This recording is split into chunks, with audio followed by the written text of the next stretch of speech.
नमस्कार दोस्तों, मैं हूं संतोष पाठक और आप लोग देखना शुरू कर चुके हैं युग चरण यूट्यूब प्लेटफॉर्म।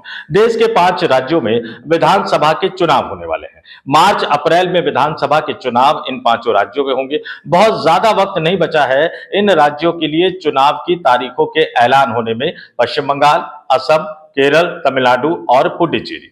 जाहिर सी बात है कि भारतीय जनता पार्टी इन 5 राज्यों के विधानसभा चुनाव की पुरजोर तैयारियां कर रही है और पूरी राजनीतिक ताकत इन्होंने झोंक दी है। प्रधानमंत्री नरेंद्र मोदी हाल ही में केरल के दौरे पर गए थे और प्रधानमंत्री मोदी हो या भारतीय जनता पार्टी के अन्य नेता, ये पूरी ताकत इन राज्यों में लगा रहे हैं। लेकिन इस बीच अमित शाह कहां है?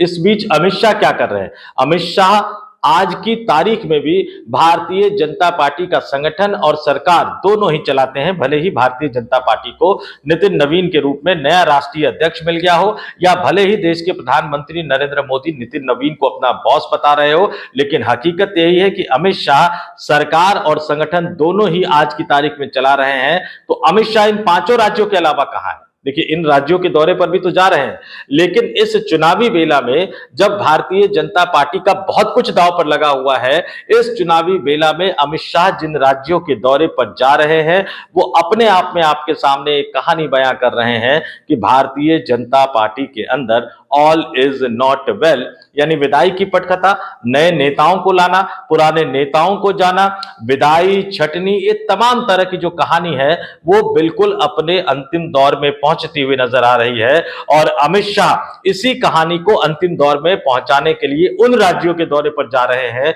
जो राज्य, या यूं कहूं कि जिन राज्यों को भारतीय जनता पार्टी का आला कमान बदलाव का एक बड़ा प्रतीक बनाना चाहता है, बदलाव के एक प्रतीक के रूप में स्थापित करना चाहता है। तो एक बड़ी स्टोरी मैं आपके सामने लेकर आया हूं।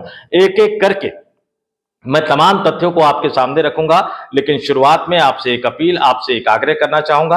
अगर आपने अभी तक हमारे इस YouTube मंच को सब्सक्राइब नहीं किया है तो आगे बढ़िए, युग चरण YouTube प्लेटफॉर्म को सब्सक्राइब कीजिए, हमारे वीडियो देखिए, वीडियो पसंद आए तो ही लाइक कीजिए, कमेंट करके हम तक अपने विचारों को पहुंचाइए और वीडियो को 2-4 लोगों तक फॉरवर्ड भी कर दीजिए, शेयर भी कर दीजिए और युग चरण YouTube प्लेटफॉर्म को सब्सक्राइब जरूर कर लीजिएगा।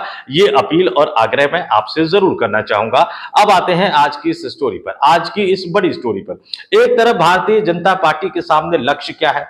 असम में पिछला 2 विधानसभा चुनाव, यानी 2016 का विधानसभा चुनाव और 2021 का विधानसभा चुनाव जीत चुकी भारतीय जनता पार्टी 2026 के विधानसभा चुनाव में असम में जीत की हैट्रिक लगाना चाहती है, क्योंकि उनको पता है कि इस बार समस्या बहुत बड़ी है, कई तरह की दिक्कतें आ सकती है, क्योंकि राहुल गांधी ने वहां एक तरह से प्रियंका गांधी को तैनात कर दिया है और असम के पूर्व मुख्यमंत्री के बेटे गौरव गोगोई को वहां प्रदेश अध्यक्ष बनाकर भेज दिया है, यानी मुख्यमंत्री पद का दावेदार भी एक तरह से बनाकर भेज दिया है।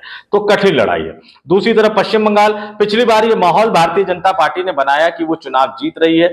निश्चित तौर पर बंपर बढ़ोतरी उनके विधायकों की संख्या में हुई, लेकिन ममता बनर्जी उनसे कहीं ज्यादा आगे रही।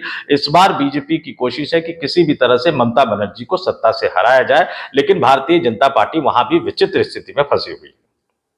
केरल, स्थानीय निकायों के चुनाव में जीत मिली, एक मेयर बीजेपी को मिल गया, लेकिन केरल की जो चुनावी लड़ाई है आज भी राजनीतिक विश्लेषक ये बताते हैं कि लेफ्ट फ्रंट, जो पिछले 10 साल से सत्ता में है, और कांग्रेस के नेतृत्व वाले फ्रंट के बीच में लड़ाई है। भारतीय जनता पार्टी ज्यादा से ज्यादा अपने जनाधार को बढ़ाकर मुकाबले को त्रिकोणीय बना सकती है, यानी जीत हार में महत्वपूर्ण भूमिका निभा सकती है, लेकिन वो भी तब होगा जब भारतीय जनता पार्टी पूरी ताकत से वहां उतरेगी। तमिलनाडु में कभी एआईएडीएम के साथ आता है, कभी नहीं आता है, उसके कई दलों को साथ लेने की कोशिश की जा रही है, कई अन्य राजनीतिक दलों को भी साथ लेने की कोशिश की जा रही है। हाल ही में केंद्रीय मंत्री पीयूष गोयल को इस संबंध में एक बड़ी कामयाबी मिली। तमिलनाडु में भी भारतीय जनता पार्टी फिलहाल छोटे भाई की भूमिका में अपने जनाधार को बढ़ाना चाहती है और तमिलनाडु से जो राजनीतिक हवा चलती है वही राजनीतिक हवा पुडुचेरी तक जाती है। तो भारतीय जनता पार्टी एक तरफ अपनी पूरी ताकत झोंके हुए, लेकिन दूसरी तरफ भारतीय जनता पार्टी में बदलाव की बयार भी शुरू हो गई है।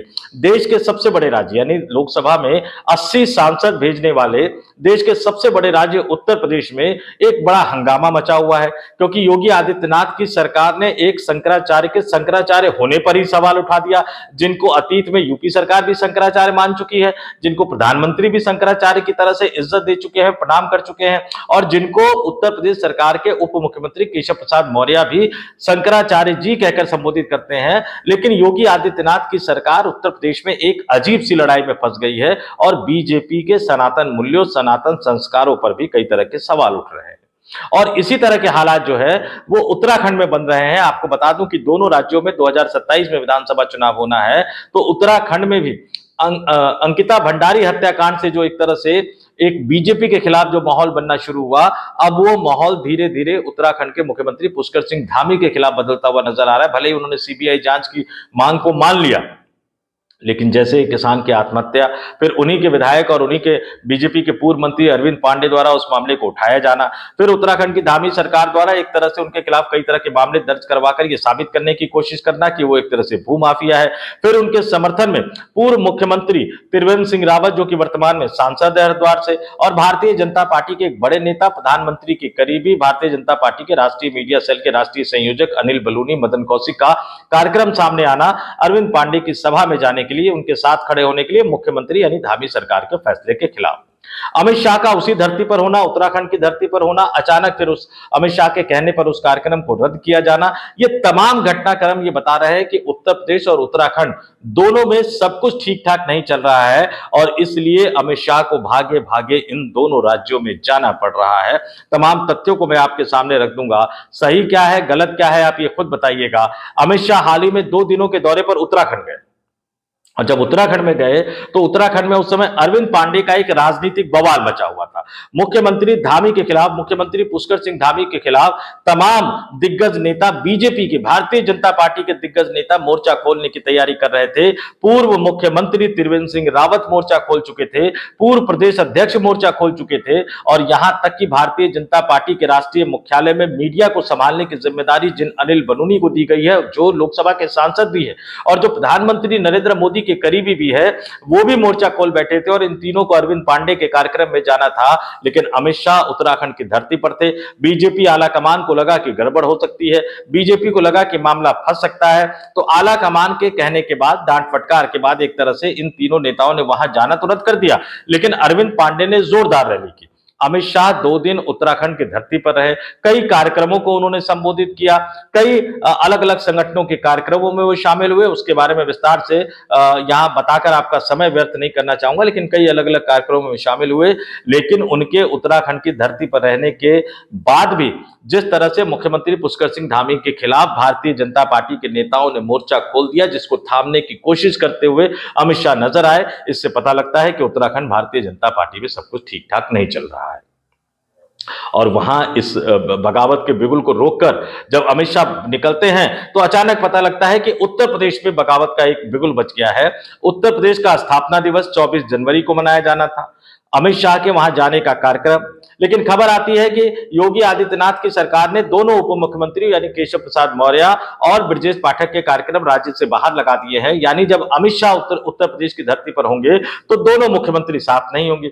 जाहिर सी बात है कि एक अजीब सी स्थिति बन गई। अमित शाह फिर बीच बचाव में उतरे और उन्होंने दोनों उप मुख्यमंत्री को कहा कि आप कार्यक्रम में यूपी में रहिए, आपको जहां भी जाना है वो मेरे कार्यक्रम के बाद चले जाइएगा, जिस भी राज्य में जाना है आप मेरे कार्यक्रम के बाद चले जाइएगा। अब उत्तर प्रदेश की धरती पर अमित शाह उतरे तो सही, उत्तर प्रदेश की धरती पर उतरकर उन्होंने समाजवादी पार्टी और बहुजन समाज पार्टी पर निशाना तो साधा, लेकिन जिस तरह से योगी आदित्यनाथ विवादों में फंसे हुए हैं और शंकराचार्य वाले विवाद में जिस तरह से फंसे हुए हैं, उसके बाद ये सीधा सीधा नजर आ रहा है कि कहीं ना कहीं ये खेल बड़ा है।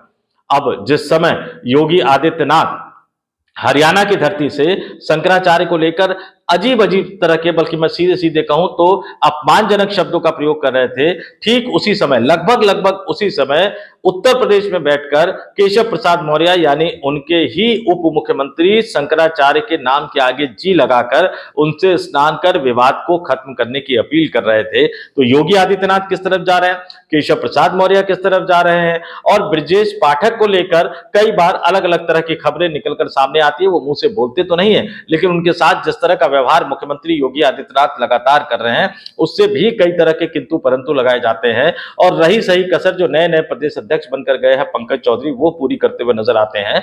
तो पूरे उत्तर प्रदेश में भारतीय जनता पार्टी अलग अलग गुटों में बटी हुई नजर आती है और हर गुट एक दूसरे पर हावी होने की कोशिश करता हुआ नजर आता है। और इस बीच अमित शाह का वहां जाना, तमाम नेताओं के साथ बैठक करना, तमाम नेताओं को एक बड़ा संदेश देना, ये अपने आप में बताता है कि उत्तर प्रदेश में भी सब कुछ ठीक ठाक नहीं चल रहा है और नरेंद्र मोदी को अपने संवैधानिक पद पर बैठने के काल को, यानी 2001 से जब वो गुजरात के मुख्यमंत्री रहे, 2001 से 2014 तक और 2014 से लेकर अब तक देश के प्रधानमंत्री है, उन्हें पहली बार अपने जीवन काल में एक अल्पमत की सरकार चलाने पर मजबूर होना पड़ा, क्योंकि 2014 के चुनाव में भी, 2014 के लोकसभा चुनाव में भी बीजेपी को अपने दम पर बहुमत मिला, 2019 के लोकसभा चुनाव में भी बीजेपी को अपने दम पर बहुमत मिला और इन दोनों जीत में उत्तर प्रदेश की भूमिका बहुत महत्वपूर्ण थी। उसी उत्तर प्रदेश ने 2024 के लोकसभा चुनाव में उन्हें ऐसा झटका दिया कि अपने संवैधानिक पद पर बैठने के काल में नरेंद्र मोदी को पहली बार अल्पमत की सरकार चलाने के लिए मजबूर होना पड़ा।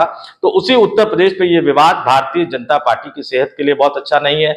मामला राजस्थान में भी गरमाया हुआ है, क्योंकि वहां भी मुख्यमंत्री की कार्यशैली के खिलाफ और कार्यकर्ताओं के साथ जो अधिकारियों का, मंत्रियों का व्यवहार है, उसके खिलाफ एक तरह से माहौल बनता हुआ नजर आता है। तो एक तरफ जहां भारतीय जनता पार्टी चुनावों की तैयारी कर रही है, वहीं भारतीय जनता पार्टी को उन राज्यों में भी पार्टी को एकजुट रखने में काफी मेहनत करनी पड़ रही है जहां अभी वो सत्ता में है। और अमित शाह का जाना, 2 दिन उत्तराखंड फिर उत्तर प्रदेश का दौरा, ये अपने आप में बताता है कि भारतीय जनता पार्टी में सब कुछ ठीक ठाक तो नहीं चल रहा है। और इस बीच आप देखिए कि जब अमित शाह उत्तराखंड की धरती पर होते हैं तो पूर्व मुख्यमंत्री तीरथ सिंह रावत उसी दौरान जो है वो मुरली मनोहर जोशी से मुलाकात करते हैं, राजनाथ सिंह से मुलाकात करते हैं। जब अमित शाह उत्तर प्रदेश जाने की तैयारी में होते हैं, उससे ठीक एक दिन पहले राजनाथ सिंह लालकृष्ण आडवाणी से जाकर मुलाकात करते हैं। तो ये जो विवाद जो चल रहा है, इसको लखनऊ और देहरादून तक सीमित मत रखिए, देश की राजधानी दिल्ली तक ये विवाद की जो छाया है वो पड़ती हुई नजर आ रही है और इसमें नागपुर की भी अपनी भूमिका है। बहुत सारे नेताओं को जाना है, बहुत सारे नेताओं की विदाई होनी है, कई दिग्गज नेताओं को मार्गदर्शक मंडल में बैठना है, इसलिए कई नेताओं की नींदें उड़ी हुई हैं। जो कुर्सी पर बैठे हुए हैं वो कुर्सी बचाने के लिए परेशान है और बाकी नेता उनकी कुर्सी छीनने के लिए परेशान है, क्योंकि उनको पता है कि इस दौर में, बदलाव के इस दौर में, अगर वो बदलाव कर पाने में और कुर्सी हासिल करने में कामयाब हो पाते हैं तो फिर वो बने रहेंगे, जमे रहेंगे, और कामयाब नहीं हो पाते हैं तो फिर अगले कई सालों तक उनका नंबर नहीं आएगा। तो ये मेरा नंबर कब आएगा कि ये लड़ाई है।